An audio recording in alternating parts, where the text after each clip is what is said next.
Habari yako mtazamaji wangu wa kipindi chetu cha siasa ya ulimwengu. Karibu tena katika siku nyingine na wakati mwingine wa mwendelezo wa kipindi chetu, kipindi ambacho kinakujia kwa udhamini wa Mnukwa Global Visa Consultant, ambao sio tu washauri wako lakini vile vile ni wasaidizi wako. Ikiwa katika siku za usoni unakusudia kuelekea katika nchi za ughaibuni, nchi kama za Canada, Marekani, Uingereza, nchi za Umoja wa Ulaya pamoja na Australia, unaweza kuwasiliana kupitia namba hizo chini ya tangazo kwa msaada, ushauri pamoja na mwongozo.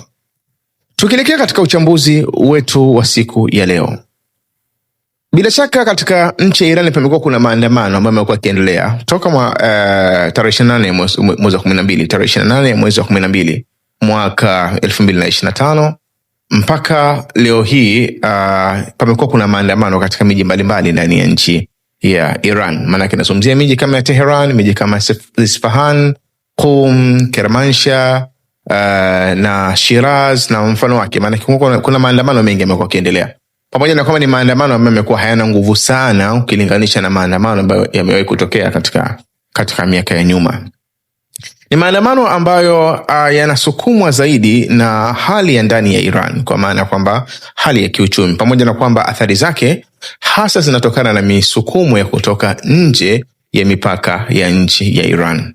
Kwa siku za karibuni zinaonekana kwamba hali hii ya mfumuko wa bei kuongezeka ndani ya nchi ya Iran hasa inasukumwa na madhara ambayo yametokana na kuvunjika kwa makubaliano ya Joint Comprehensive Plan of Action. Makubaliano ambayo yalikuwa yanahusisha nchi ya Iran na nchi 6 zenye nguvu duniani. Maana yake nazungumzia nchi ya Marekani, Uingereza, Ufaransa, Ujerumani, China pamoja na Urusi.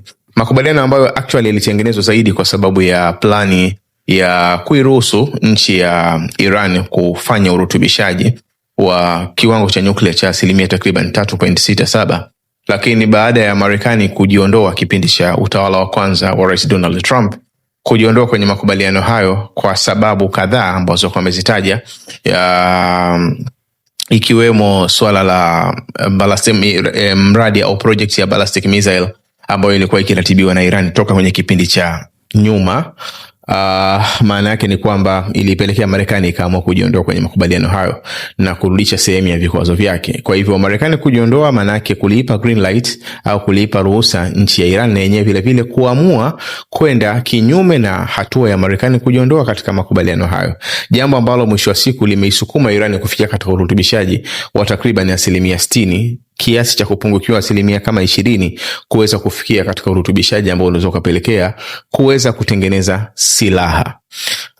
Kwa hivyo ni jambo ambalo lilileta sintofahamu katika siku za nyuma kutoka katika upande wa Iran mara tu baada ya kumalizika kwa vita siku 12.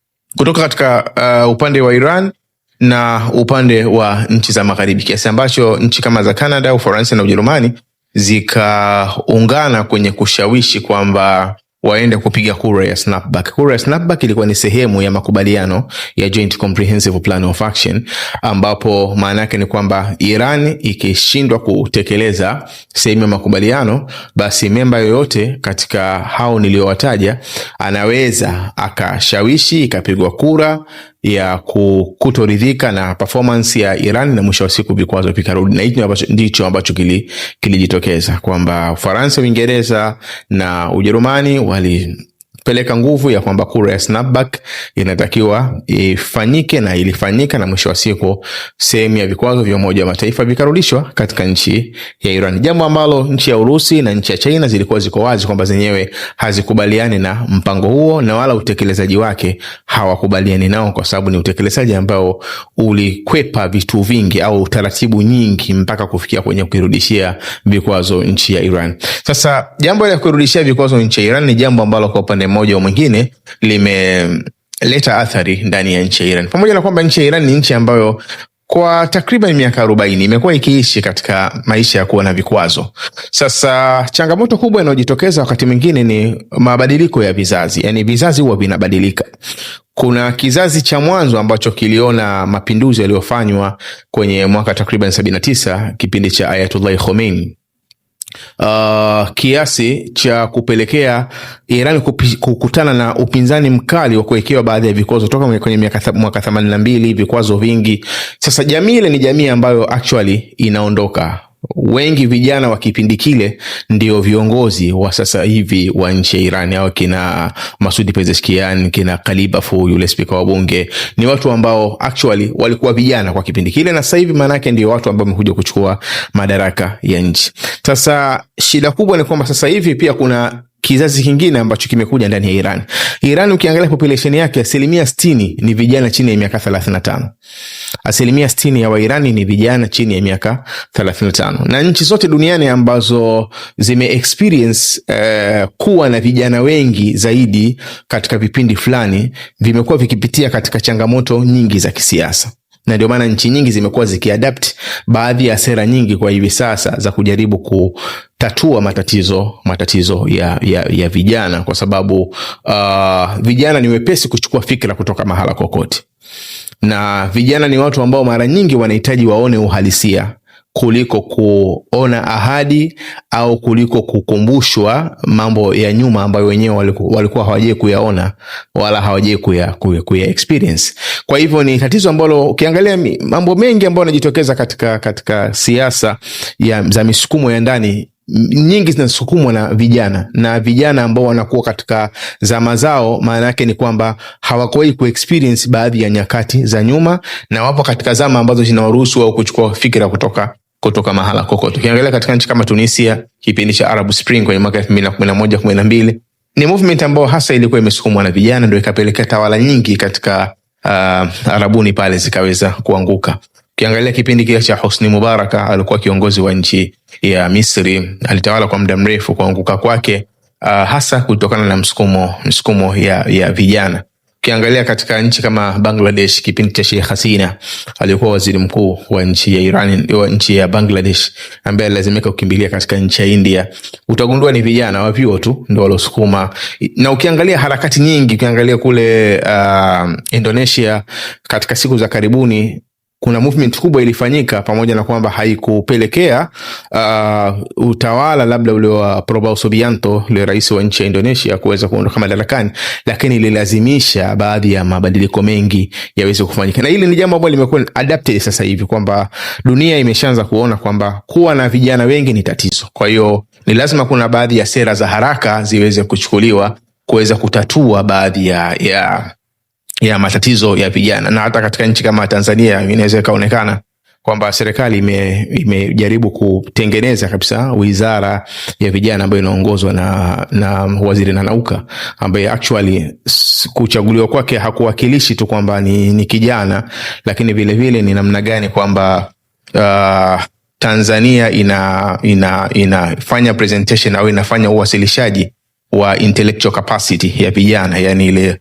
uwezo wa kuwa na maarifa mazuri, ukizingatia kwamba waziri Nanauka ni mtu ambaye anajulikana ana maarifa mazuri. Lakini vile vile inaonekana kuchaguliwa kwake kumejaribu kutengeneza uwezo wa jamii ya Kitanzania kuweza kumuinua kijana katika mazingira ya kuwa na nidhamu ya sawa, lakini vile vile kuwa na intellectual capacity, kuwa na ufahamu mzuri, kama ilivyo maarufu kwake kwamba amekuwa akifanya hizi presentation kwa muda mrefu.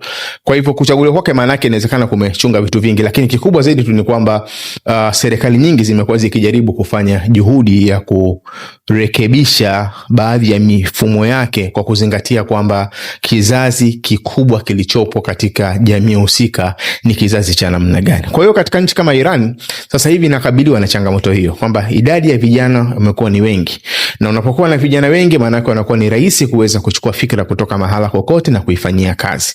Kwa hivyo pressure au tatizo kweli limeratibiwa kutokana na pressure za nchi za kimataifa au jamii ya kimataifa, lakini mwisho wa siku nchi ya Iran inajaribu kuangalia namna njema ya kuweza kukabiliana na pressure ya nje na kuweza kukabiliana na pressure ya ndani. Kwenye kukabiliana na pressure nje, ndio maana inaonekana mpaka sasa hivi pamekuwa kuna movement nyingi za ndege kutoka katika nchi kama ya Urusi kuingiza silaha ndani ya nchi ya Iran.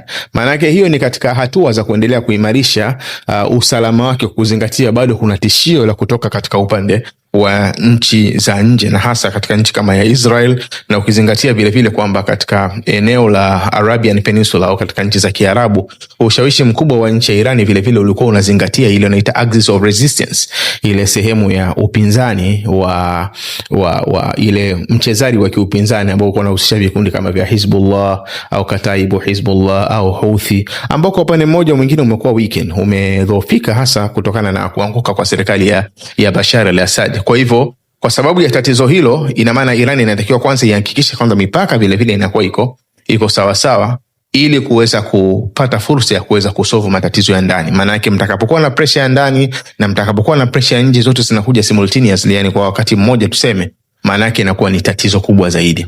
Kwa hiyo inaonekana kwamba kuna hatua hizo ambazo zinachukuliwa, kwanza kujaribu kuhakikisha kwamba mipaka ya nchi inaendelea kuwa salama, ili kuweza kushughulikia baadhi ya matatizo ambayo yako ndani ya Iran. Pamoja na kwamba hatua hiyo sio hatua inayoboresha uchumi. Hiyo ni hatua ya kujaribu tu kulinda mipaka ya nchi, ili kama kuna harakati zingine za ndani kama za kiuchumi ziweze kwenda katika hali iliyokuwa ya usalama. Lakini jambo lingine ambalo Iran inaonekana kwamba sasa hivi bila shaka wameshali adapt, lakini inawezekana au washaanza kulifanyia kazi, lakini inawezekana wakaliongezea nguvu zaidi, ni kutumia sera kama ya de-dollarization, ya kupunguza matumizi ya fedha za kigeni kama dola ndani ya nchi ya Iran. Maana yake kulazimisha kwamba miamala yote ya kibiashara ambayo inaihusisha Iran kuuza vitu nje ya Iran, maana yake ni kwamba wanunuzi wanalazimika wanunue ile pesa ya nchi ya Iran. Inapokuwa inalazimishwa kwamba lazima mnunue pesa ya nchi ya Iran, kikubwa zaidi mnachokuwa mnapunguza, kwanza mnapunguza ile difference au ule utofauti wa thamani baina ya pesa ya ndani na dola, ambayo actually ndio pesa inayotumika zaidi duniani. Na hili maana yake linakuwa kidogo linaweza kuirudishia thamani pesa kuliko inapokuwa inaruhusiwa tu kwamba zitumike pesa zingine za nje, kiasi ambacho maana yake pesa ya ndani inawezekana isihitajike kabisa, na kwa kuzingatia kwamba ni pesa ambayo imekuwa ikiendelea kuanguka siku baada ya siku. Kwa ni jambo ambalo linaonekana kwamba Iran wameliadapt, na inawezekana wakaendelea kuliadapt ili kuweza kunusuru hali hiyo ya sintofahamu ambayo imekuwa ikiendelea kujitokeza ndani ya mipaka ya nchi ya Iran. Lakini jambo lingine ambalo tunaliona kwamba Iran bila shaka watajaribu kulifanyia kazi ni kuzuia uuzaji wa malighafi. Yani maana yake ni kwamba kama ni mafuta, basi yanatakiwa yachakatwe ndani, yauzwe kama petroli au yauzwe kama diesel. Maana yake yauzwe katika stage ambayo inaweza yakatumika mahala kokote, aidha kwenye magari, kwenye viwanda na mfano wake, kuliko kuuzwa kama mafuta ghafi. Manake unapouza kama bidhaa ambayo ni ya mwisho, tunasema ni final product, inasaidia zaidi kuongeza thamani ya ile bidhaa. Kwa hiyo badala ya kuuza shilingi 200 inawezekana kuuza shilingi 300 au shilingi 500, na hali ya kuwa vile vile unakuwa unaongeza mchakato wa ajira wa ndani ya nchi, kwa maana ya kwamba kuongeza ile safu ya uzalishaji wa mwanzo, ambao wale wanaofanya extraction, uchimbaji labda wa madini wa bidhaa husika kama mafuta. Lakini vile vile kuna viwanda vingine vitalazimika viwepo kama vile vya kuchakata kupeleka katika hatua inayofuatia. Lakini vile vile soko la usafirishaji vile vile litapata ajira na mfano vitu kama hivyo. Maana yake unapoongeza zile hatua za ubora wa bidhaa inayozalishwa ndani ya nchi kabla haijauzwa nje, maana yake ni kwamba unaongeza vile vile ile chain ya nafasi za ajira kwa idadi ya raia wa nchi kama ya Iran. Hili ni jambo ambalo tunategemea kwamba Iran inawezekana wakajaribu kulitilia nguvu zaidi kuliko ilivyo kawaida. Lakini vile vile kuna tatizo ndani ya nchi ya Iran, tatizo la mentality. Sasa hivi nchi ya Iran imekabiliwa na mentality moja, kwamba kila kinachojitokeza ndani ya Iran kama maandamano na vitu gani, pamekuwa na idea ya kwamba hii inatokana na usaliti au pressure ya nchi za magharibi ndani ya nchi ya Iran, kiasi ambacho wakati mwingine Iran inaweza ikakabiliana na changamoto ya kuto kupambana na uhalisia ulioko sasa hivi. Ni kwamba uchumi hauko vizuri, na ndio maana inaonekana kwamba hata Rais Masoud Pezeshkian takriban siku ya jana amezungumza huo uwezekano wa watu wanaotakiwa kae chini wajaribu kuzungumza na wale ambao wana madai au wanaandamana kwa kutaka hali iweze kuboreshwa. Hii ni mlango ambao serikali imetumia busara kuweza kufungua, kuona kwamba majadiliano yanaweza yakaendelea. Lakini kiuhalisia ni kwamba bado pia katika upande wa ideology imekuwa ikizungumzwa pia ndani ya Iran kwamba hawa ni wasaliti au ni kitu gani na mfano vitu kama, lakini uhalisia ni kwamba hali ni mbaya ya kiuchumi na inatakiwa iangaliwe namna ya kuwa soft, kwa sababu Iran ni nchi ambayo ina mzigo mkubwa. Ukiangalia kwamba licha ya kwamba kuna baadhi ya taasisi ambazo zinajitegemea, kwa mfano ukiangalia kama Hizbullah, Kataibu Hizbullah au Houthi, ni taasisi ambazo zinajitegemea by the way kutoka katika nchi zingine, lakini zinapata msukumo mkubwa kutoka katika nchi ya Iran.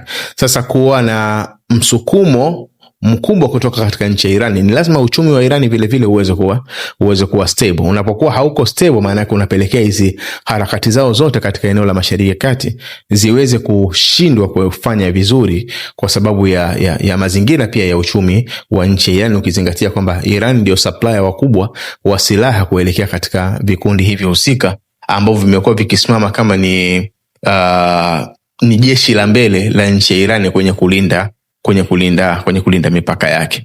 Lakini jambo lingine ambalo tumekuwa tukiliona kwamba Iran wamekuwa wakijaribu kulifanya ni kwamba pamekuwa bado kuna mahusiano mazuri na baadhi ya nchi kama za China, nchi kama za Urusi, nchi kama za India, kiasi ambacho bado kuna baadhi ya biashara ambazo zinaweza kufanyika ambazo kwa upande mmoja au mwingine bado zina fursa za kuendelea kunusuru hali ya uchumi wa nchi ya Iran, kiasi cha kwamba unaweza ukaendelea kuimarika, pamoja na kwamba bado yani mazingira yale ya siasa ya ndani na pressure ya nje bado havijatulizana mahali pamoja. Haijafikia katika hatua ya kusema kwamba serikali inaweza ikaanguka, kwa sababu uzuri wa serikali ya Iran ni serikali ambayo ina layers nyingi, kwa maana ya kwamba ina taasisi nyingi. Ukiangalia IRGC, ukiangalia kuna ofisi ya kiongozi mkuu Ali Khamenei, ukiangalia chini yake kuna department nyingine ambayo ni kama washauri wake, ukiangalia kuna bunge. Hizi ni departments ziko nyingi ndani ya nchi Iran ambazo zote zinakuwa zinajitegemea. Kwa hiyo ili mfumo wote uweze kucollapse ni lazima hizi taasisi zote ziweze kucollapse kwa wakati mmoja, kitu ambacho ni kitu kigumu. Ndio maana hizi maandamano na nini huwa zinaendelea, lakini mwisho wa siku huwa zinapoa na maisha mengine yanaendelea. Kwa hiyo by the way, jambo la maandamano lipo na ni jambo ambalo tumekuwa tunajaribu kuliangalia kwa umakini mkubwa kutokana na mazingira ya Iran ambayo imekuwa ikiendelea kuya experience, kwa maana ya kwamba ugumu waliokuwa wanao experience kwa miaka 40 nyuma ndio huu vile vile unaonekana tena unakuja tena kukita mizizi katika nchi ya Iran, pamoja na kwamba ni nchi ambayo ina wasomi wengi na teknolojia iliyoko katika nchi ya Iran ni teknolojia kubwa kiasi ambacho mara zote imekuwa pamoja na uzito unaopitia, lakini wamekuwa wakiendelea kusogea kutoka katika hatua moja kwenda katika hatua nyingine. Kwa hiyo bado tuna muda wa kuendelea kulifuatilia jambo hili, tukitaraji kwamba inawezekana ndani ya masaa kadhaa au siku kadhaa mbele tukapata taswira iliyokuwa bora zaidi ya hii ambayo tumekuletea. Jina langu ni Maulid Ali Mnukwa. Nikuombe uendelee kufuatilia vipindi vyetu na nikuombe usahau kusubscribe, kulike, kushare pamoja na kucomment. Uwe na muda mwema.